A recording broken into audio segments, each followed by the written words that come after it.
état bi ñu am ni actuel gouvernement bi ñu am ni actuellement. xam nga Fatima bu fekkee dañuy ñëw ñu ne la.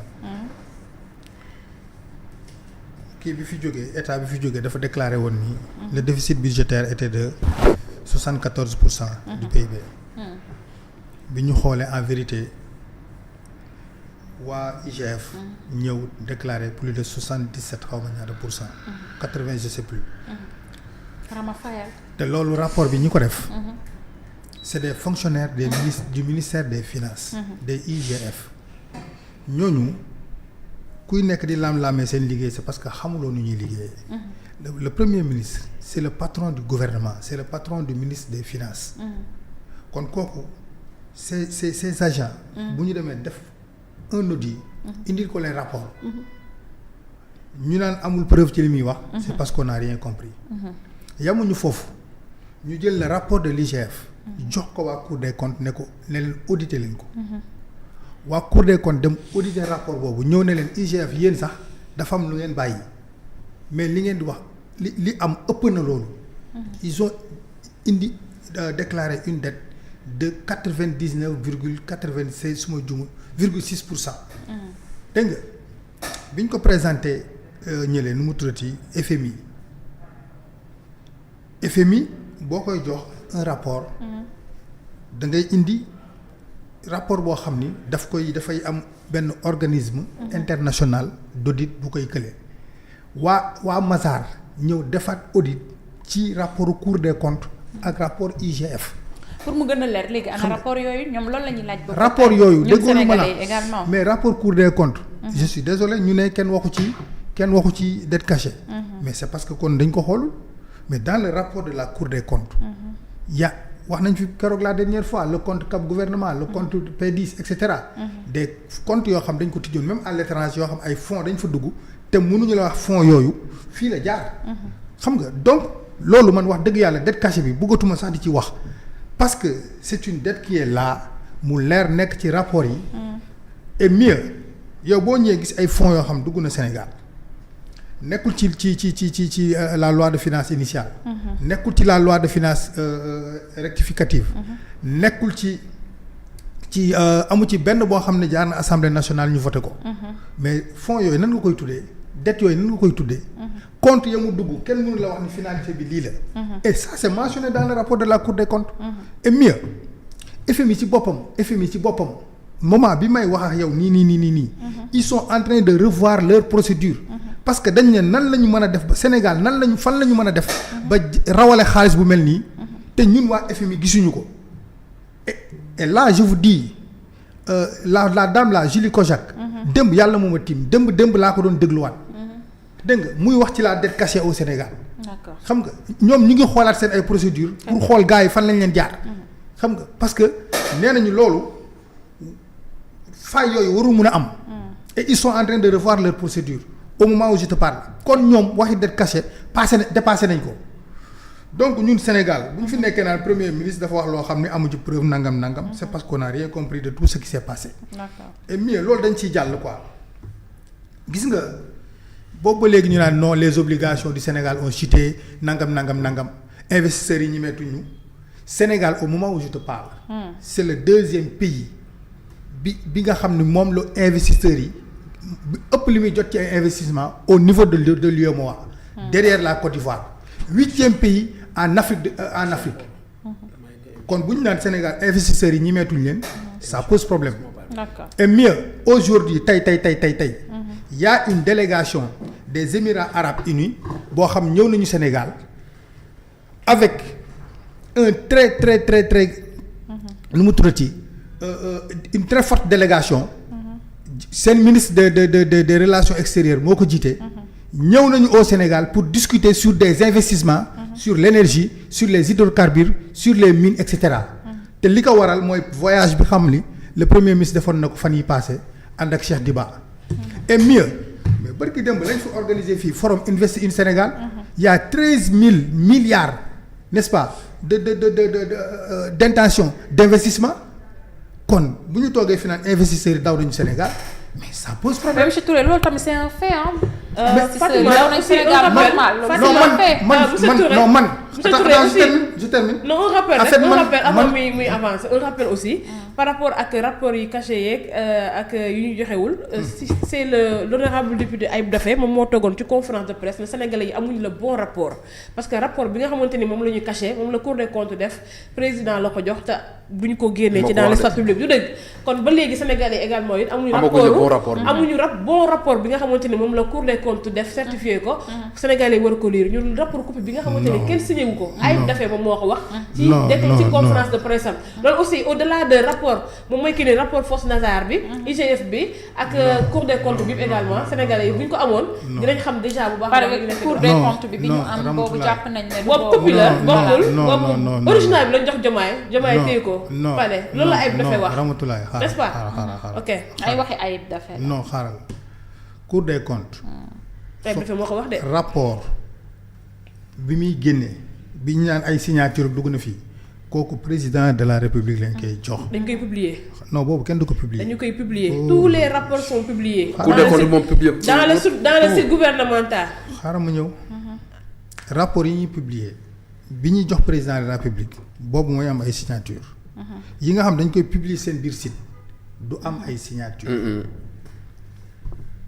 mais mieux Ayib Daffé a dit que les Sénégalais n'ont pas le bon rapport. bon rapport original bi Diomaye moo ko yore te même bu fekkee amul signature les rapports doivent être les mêmes. xoolal li Sénégalais yi di lire. rapport moo war a nekk rapportu Diomaye rapport Cour des non en fait comptes c'était juste un rappel ah c'était juste un rappel. rapport Cour des comptes sur la gestion des finances publiques. année bii passée 2000 ñoom rapport bi ñu defoon sax au début c'était de 2019 à 2024. c'était un audit général. rapport boobu Sénégalais ku ko bëgg am nga ko man mii je l'ai mu ngi sama téléphone. ok xam nga kon loolu ñun dépassé nañ ko waxatuñ ci. mais dama ni lii ma lay wax c'est des faits. d'accord forum Invest in Sénégal bi fi amoon bërki démb. loolu ñun ñëpp fi la ñu fekk yàggul. d'accord il y a 13 000 milliards d'intention d'investissement. d'accord l'impact. bërki démb le premier ministre ànd ak Cheikh Diba.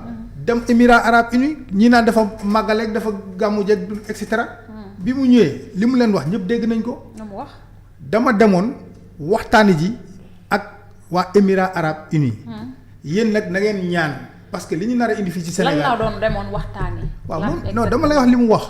mu ne na ngeen ñëppay ñaan neex. loolu bu sottee dina indi changement bu rëy ci waaw Sénégal. mais état moo waaw doxalul léegi noonu monsieur waaw Touré. non xaral moom moo dem noonu.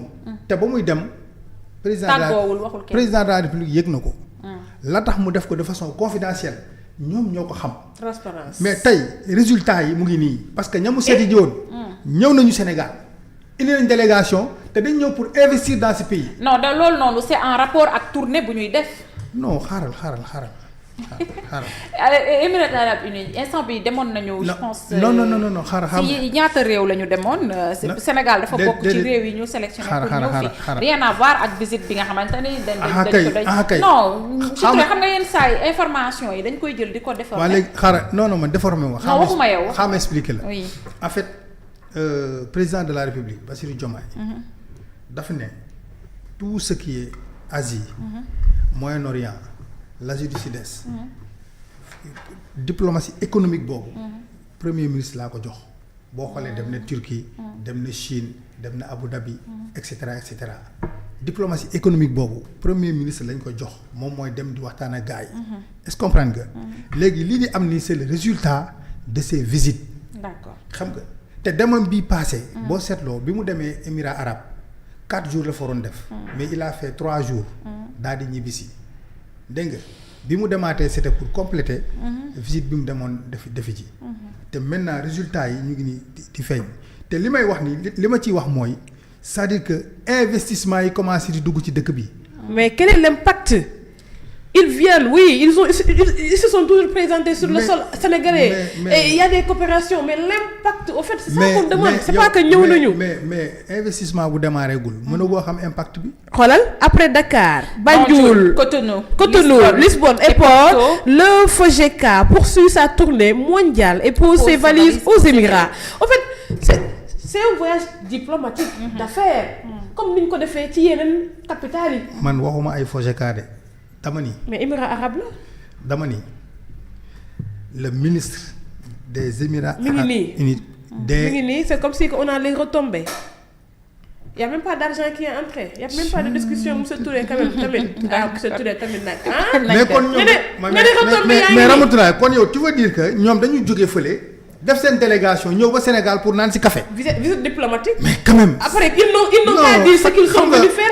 vous savez monsieur Touré boobu aussi benn affaire la boo xamante ne nii moi je lance ça au gouvernement muy la transparence en fait on ne peut pas du tout comprendre un gouvernement y compris le voyage du premier ministre nga jug dem jël suñu avion jël suñu xaalis jël suñu lépp te xamuñu yow loolu te xamuñu yow loo wuti ba léegi nii benn sénégalais attends ba tey benn sénégalais y compris les journalistes mënuñ la wax premier ministre bi lan la wuti woon ak lan la fa jëlee mais mu dem assemblée nationale face aux députés il était dans l'incapacité même de wax que ni man lii moo taxoon ma dem te lii laa fi jógee xam nga lu mu ñu wax ñaan leen bu sottee bu mel ni ñun dañoo nekk ci en face de notre père ça c'est dangereux et aujourd'hui mën nañu waaw mi ngi nii sotti na mais ba tey ñun ñu ngi def dans le tâtonnement on peut même pas du tout chiffre près avec des déclarations concrètes dire que ni état bi lii ak lii c'est yow sax man est-ce que doo am problème si wax ma exactement c'est grave lan moo war a sorti ba ñun ñu war mais xamu ko exactement mais moom laa lay wax nii mais Ramatoulaye bàyyi la primature ne communique pas la présidence ne communique pas Ramatoulaye bàyyi ba pare Touré aussi bëgg nekk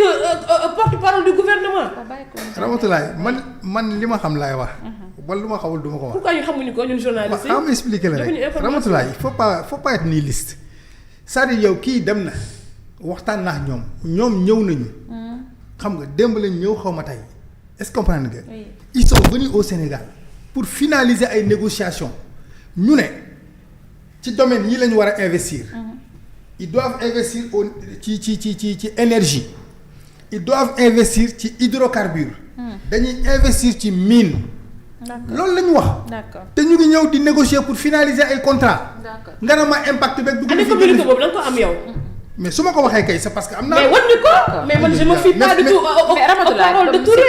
léegi Touré ñu jàll si waaw Ramatoulaye mais amuñu. waaw Ramatoulaye on n'a pas de support pour communiquer. ñu jàll si beneen waaw Ramatoulaye waaw léegi Touré ñu bon je termine message bi man je donne mes informations boo ko gëmee.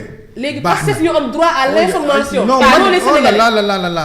man fi ma jëlee samay information ça n'a rien à voir ak Pastef man je m'informe man maa indi fii joxe samay information ne ñii di ñëw lii ma leen fi indi yow journaliste nga. dégg nga wax xaaral si je donne mes informations yow amuloo information yi bu la neexee nga gëm ko bu la neexee nga weddi ko. d'accord